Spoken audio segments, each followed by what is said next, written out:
Olá, tudo bem com você? Hoje estaremos iniciando uma série de estudos sobre o livro de Gênesis, o primeiro livro da Bíblia. Gênesis 1, versículo 1 diz: No princípio criou Deus os céus e a terra. No princípio. Estas palavras lembram o fato de que tudo que é humano tem um princípio. Somente Deus não tem princípio nem fim. Assim, as palavras iniciais da Bíblia traçam um decidido contraste entre tudo o que é humano, fugaz e finito, e aquilo que é divino, eterno e infinito.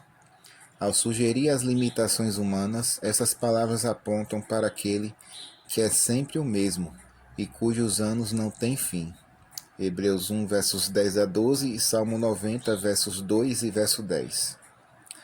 A mente humana finita não pode pensar no princípio sem pensar em Deus, pois Ele é o princípio. A sabedoria e todas as outras coisas boas têm seu princípio com Ele. Salmo 111, verso 10, Tiago 1, verso 17. Assim, a vida e todos os planos de quem deseja um dia se assemelhar novamente ao Criador devem ter um novo começo nele. Gênesis 1, versos 26 e 27, João 3, versos 5, 1 João 3, versos 1 a 3. É privilégio do cristão desfrutar a plena certeza de que aquele que começou a boa obra em nós há de completá-la até o dia de Cristo Jesus. Filipenses 1, versículo 6. Ele é o autor e consumador da fé. Hebreus 12, verso 2. Não se pode esquecer o sublime fato implícito nessas palavras. No princípio, Deus. Esse primeiro verso das Escrituras Sagradas enfoca nitidamente um dos antigos conflitos entre os cristãos que creem na Bíblia de um lado e os céticos, ateus e vários tipos de materialistas do outro.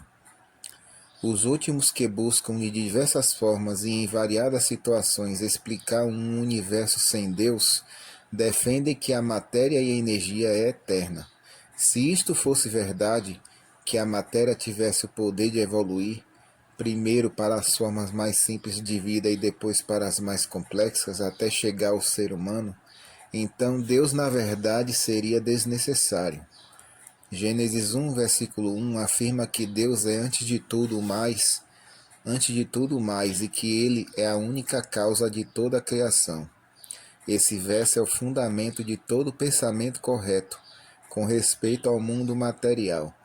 Aqui é apresentada a impressiva verdade de que na formação de nosso mundo, Deus não dependeu de matéria pré-existente. O panteísmo, a antiga heresia que despoja a Deus de sua personalidade, ao difundi-lo por todo o universo, tornando-o sinônimo da totalidade da criação, também é negado e refutado por Gênesis 1, verso 1. Não há base para a ideia do panteísmo, quando se crê que Deus vivia imperturbável e supremo antes que houvesse uma criação, e assim é distinto e está acima daquilo que criou. Nenhuma declaração poderia ser mais apropriada como introdução para as Escrituras Sagradas. Ela apresenta ao leitor um ser onipotente que possui personalidade, vontade e propósito, e que, pelo fato de existir antes de tudo mais, e portanto não depender de nada, exerceu sua vontade divina e criou os céus e a terra. Não se deve permitir que questões secundárias sobre o mistério da criação divina seja a respeito do tempo ou do método envolvido. Obscureçam o fato de que a linha divisória entre a verdadeira e a falsa crença sobre Deus e a origem da Terra é a aceitação ou rejeição da declaração feita nesse verso. Uma advertência deve ser feita. Durante longos séculos, os teólogos têm especulado sobre a palavra princípio, esperando descobrir mais a respeito dos caminhos de Deus do que a sabedoria infinita achou apropriado revelar. Toda a especulação é ociosa. Nada se sabe sobre o método da criação. além da concisa declaração de Moisés: Disse Deus, e assim se fez, que é a misteriosa e majestosa nota dominante no hino da criação. Estabelecer como base de raciocínio que Deus deve ter feito desta ou daquela forma ao criar o mundo, pois do contrário, as leis da natureza teriam sido violadas, é escurecer os desígnios de Deus com palavras sem conhecimento.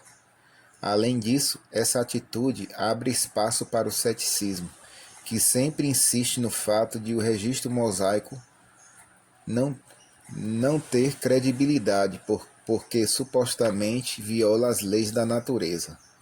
Por que colocar a sabedoria humana acima do que está escrito?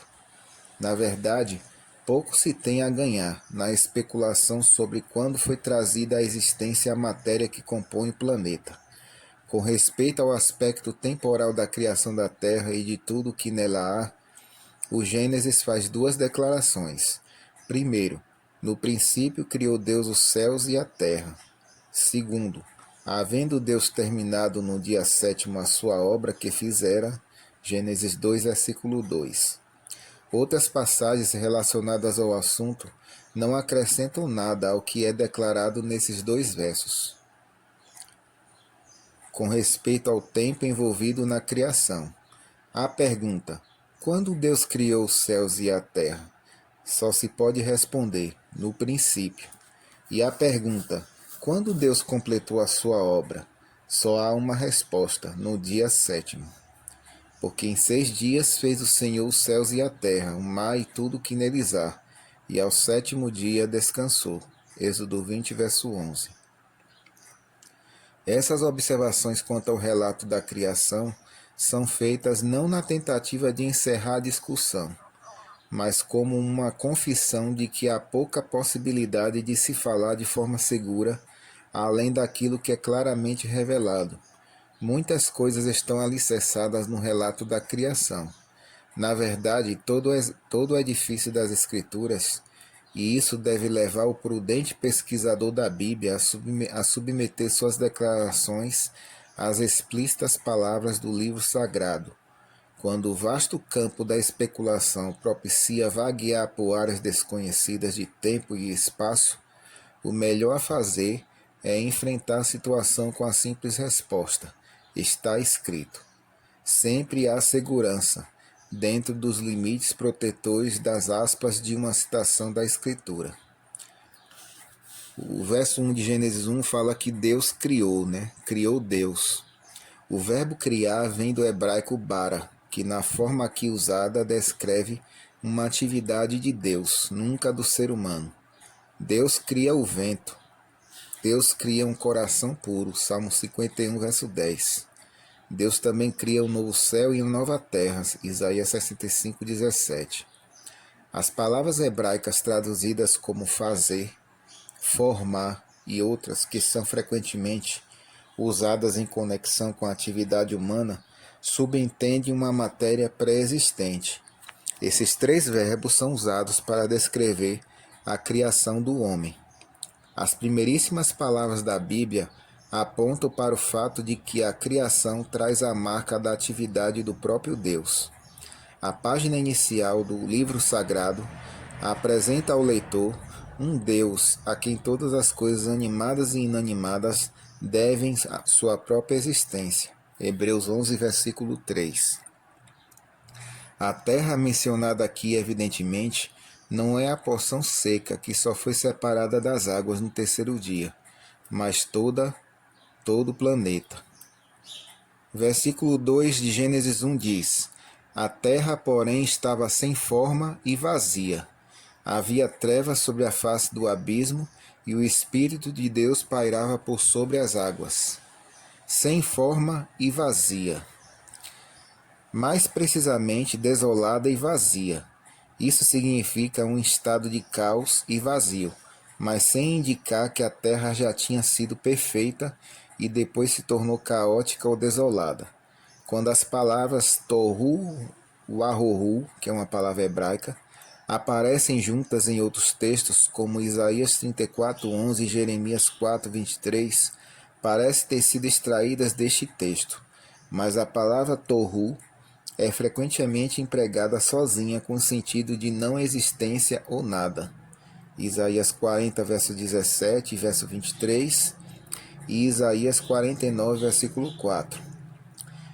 Jó, capítulo 26, versículo 7, demonstra o sentido correto dessa palavra. A segunda parte do verso declara que Deus faz pairar a terra sobre o nada. E a primeira metade contém a frase paralela: Ele estende o norte sobre o tohu, quer dizer, o vazio. Esse texto de Jó mostra claramente o significado de tohu, em Gênesis 1, versículo 2, em que o vocábulo e seu sinônimo, bohu, indicam que a terra era sem forma e sem vida. Seus elementos estavam todos misturados, completamente desorganizados e inanimados. Em Gênesis 1, verso 2, tem uma passagem que diz: Havia trevas sobre a face do abismo. A palavra abismo, proveniente de uma raiz que significa rugir, bramir, é frequentemente aplicada às águas que rugem, às ondas que bramam ou à inundação, e portanto às profundezas do mar. Salmo 42, versículo 7, Êxodo 15, verso 5, Deuteronômio 8, versículo 7, Jó 28, verso 14 e Jó 38, versículo 16. É importante que cada um de vocês abram a Bíblia de vocês e leiam esses textos que eu estou citando. Abismo é uma palavra antiga e que é usada como um enorme próprio, é usada como um nome próprio. Os babilônios, que conservaram por muitos séculos uma vaga memória da verdadeira história da criação, personificaram a palavra e, em sua mitologia, a aplicaram a uma divindade. Tiamat, de cujo cadáver criam que a terra fora criada. O relato bíblico mostra que originalmente não havia luz na terra e que a matéria na superfície estava em estado fluido, porque nesse verso a face do abismo está em paralelo com as águas, ou a face das águas. O Espírito de Deus pairava. No verso 2 de Gênesis 1 diz exatamente esse trecho que diz que o Espírito de Deus pairava por sobre as águas. Espírito quer dizer em hebraico é a palavra ruá. Em harmonia com o uso bíblico, o Espírito de Deus é o Espírito Santo, a terceira pessoa da divindade. Desse ponto em diante, ao longo de todas as Escrituras, o Espírito de Deus tem um papel de agente divino em todos os atos criadores, quer na terra, na natureza, na igreja, na nova vida ou no novo homem. O verbo traduzido como pairava é merahefet, que não pode ser corretamente traduzido como pairar, embora tenha esse significado no siríaco, um dialeto aramaico pós-bíblico. A palavra ocorre apenas 2 vezes em outras partes do Antigo Testamento. Aparece em Jeremias 23, verso 9, em que tem o significado de tremer, enquanto que em Deuteronômio 32, 11 é usada para descrever o ato da águia de voejar sobre os filhotes. A águia não paira absortamente sobre os filhotes, mas voa sobre eles de maneira vigilante e protetora. A obra do Espírito de Deus deve ter alguma ligação com a atividade que estava para se iniciar, criar ordem a partir do caos. O Espírito de Deus já estava presente, pronto para agir logo que a ordem fosse dada. Essa é precisamente a obra que o Espírito Santo sempre tem feito.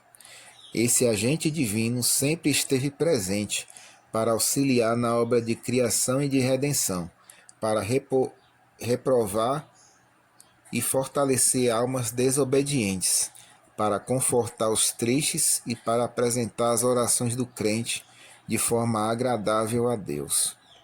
Essa é a nossa parte da nossa reflexão. Que Deus abençoe a cada um de vocês.